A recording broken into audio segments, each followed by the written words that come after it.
Hello friends, welcome to my YouTube channel. आज हम लेकर आए हैं सेमेस्टर 2 के स्टूडेंट के लिए मेजर हिस्ट्री का एक इम्पॉर्टेंट क्वेश्चन। चंद्रगुप्त द्वितीय की उपलब्धियों की व्याख्या करें। यह बहुत ही इम्पॉर्टेंट क्वेश्चन है। अगर आप चैनल पर नए हैं तो चैनल को सब्सक्राइब कर लीजिए और अपने दोस्तों में इस वीडियो को शेयर जरूर कीजिए। तो टाइम को वेस्ट ना करते हुए हम अपने इस सेशन को स्टार्ट करते हैं। चंद्रगुप्त द्वितीय की उपलब्धियां। चंद्रगुप्त द्वितीय 376 से 415 ईस्वी तक गुप्त साम्राज्य के सबसे महान और शक्तिशाली शासकों में से एक थे। उन्हें चंद्रगुप्त विक्रमादित्य के नाम से भी जाना जाता है। उनकी उपलब्धियां सैन्य विजय, प्रशासनिक सुधार, सांस्कृतिक समृद्धि और कला एवं साहित्य के विकास में स्पष्ट रूप से देखी जा सकती है। उनका शासनकाल भारतीय इतिहास का एक सुनहरा युग माना जाता है, जिसे गुप्त युग के नाम से जाना जाता है। नीचे उनकी प्रमुख उपलब्धियों का वर्णन किया गया है।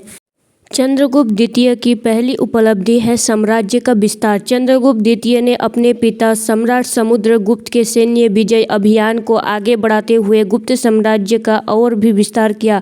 उनके साम्राज्य का विस्तार उत्तर पश्चिम में वर्तमान पाकिस्तान और अफगानिस्तान से लेकर दक्षिण में नर्मदा नदी तक और पूर्व में बंगाल तक था। दूसरा है शक क्षत्रपों पर विजय। उनकी सबसे बड़ी सैन्य उपलब्धियों में पश्चिमी क्षत्रपों शकों पर विजय प्राप्त करना शामिल है। उन्होंने अपनी राजनीति और सैन्य कौशल का उपयोग करके इन शकों को हराया और उनके क्षेत्रों को गुप्त साम्राज्य में मिलाया। इस विजय के बाद उनके साम्राज्य में गुजरात, सौराष्ट्र और मालवा जैसे समृद्ध क्षेत्र शामिल हो गए। वैवाहिक गठबंधन। चंद्रगुप्त ने राजनीतिक स्थिरता और साम्राज्य विस्तार के लिए वैवाहिक गठबंधनों का भी सहारा लिया। उन्होंने नागवंश के साथ संबंध स्थापित किए, जिससे उनकी सत्ता और अधिक मजबूत हुई। साम्राज्य का विस्तार, शक क्षत्रपों का विजय और वैवाहिक गठबंधन, ये सब साम्राज्य के विस्तार का पार्ट है। अब दूसरा हम देखेंगे सांस्कृतिक समृद्धि। चंद्रगुप्त द्वितीय के शासनकाल में भारतीय सांस्कृतिक, कला, साहित्य और विज्ञान का अभूतपूर्व विकास हुआ। सांस्कृतिक समृद्धि का ही पार्ट है नवरत्नों का संरक्षण।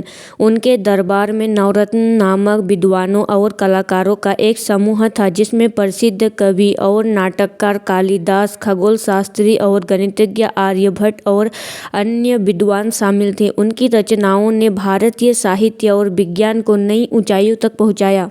संस्कृत भाषा का उत्कर्ष। उनके शासनकाल में संस्कृत भाषा और साहित्य का स्वर्ण युग माना जाता है। कालिदास ने इसी युग में अभिज्ञान, शाकुंतलम और मेघदूत जैसे महान ग्रंथ लिखे। तीसरा है धार्मिक सहिष्णुता और संरक्षण। चंद्रगुप्त द्वितीय धार्मिक दृष्टि से सहिष्णु शासक थे। उन्होंने हिंदू धर्म को संरक्षण दिया और शिव, विष्णु और देवी की पूजा को प्रोत्साहन दिया। इसके साथ ही जैन और बौद्ध धर्म के प्रति भी उनका दृष्टिकोण उदार था। उनकी सहिष्णुता का प्रमाण उनके द्वारा बनवाए गए मंदिर और अन्य स्मारकों से मिलता है। चौथा है प्रशासनिक सुधार। चंद्रगुप्त द्वितीय का प्रशासन कुशल और संगठित था। उन्होंने केंद्र और प्रांतीय स्तर पर प्रशासन को मजबूत किया।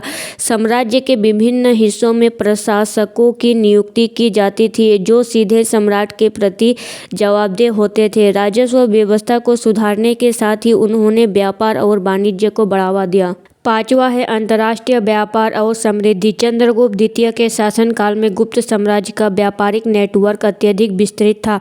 भारतीय बंदरगाहों से रोम, चीन, मध्य एशिया और दक्षिण पूर्वी एशिया के देशों के साथ व्यापार किया जाता था। उन्होंने सोने, चांदी और तांबे के सिक्के जारी किए, जो उस समय के आर्थिक साहित्य और समृद्धि को दर्शाते हैं।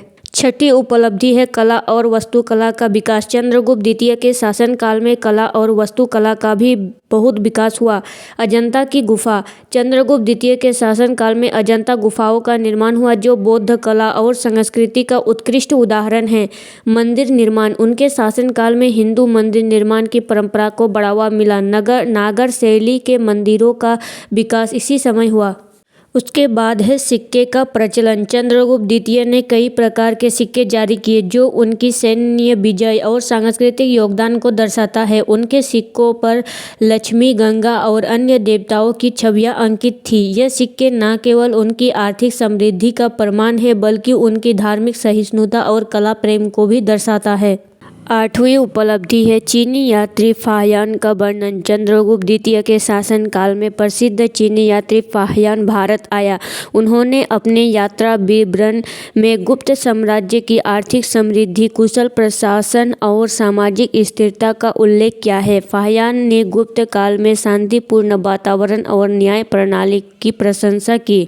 चंद्रगुप्त द्वितीय की 9वीं उपलब्धि है संपन्नता और सामाजिक व्यवस्था। चंद्रगुप्त द्वितीय के शासनकाल में भारतीय समाज में स्थिरता और समृद्धि थी। जाति व्यवस्था को बनाए रखते हुए समाज में सांस्कृतिक और धार्मिक सहिष्णुता थी। आर्थिक साहित्य के कारण लोग शिक्षित और समृद्ध थे। निष्कर्ष, चंद्रगुप्त द्वितीय ने अपने शासनकाल में भारतीय उपमहाद्वीप को एक स्वर्ण युग में बदल दिया। उन्होंने सैन्य, सांस्कृतिक और प्रशासनिक उपलब्धियां भारतीय इतिहास में एक अद्वितीय स्थान रहती है। उन्होंने न केवल गुप्त साम्राज्य को मजबूती दी बल्कि भारतीय सभ्यता को समृद्ध करने में भी महत्वपूर्ण योगदान दिया। उनके शासनकाल को भारतीय इतिहास का गौरवशाली युग कहा जाता है। दोस्तों, आपको यह वीडियो कैसा लगा? आपको यह वीडियो अगर इन्फॉर्मेटिव लगा हो तो हमारे चैनल को लाइक, शेयर एंड सब्सक्राइब करें और इसका PDF पाने के लिए हमारे टेलीग्राम चैनल को ज्वाइन करें।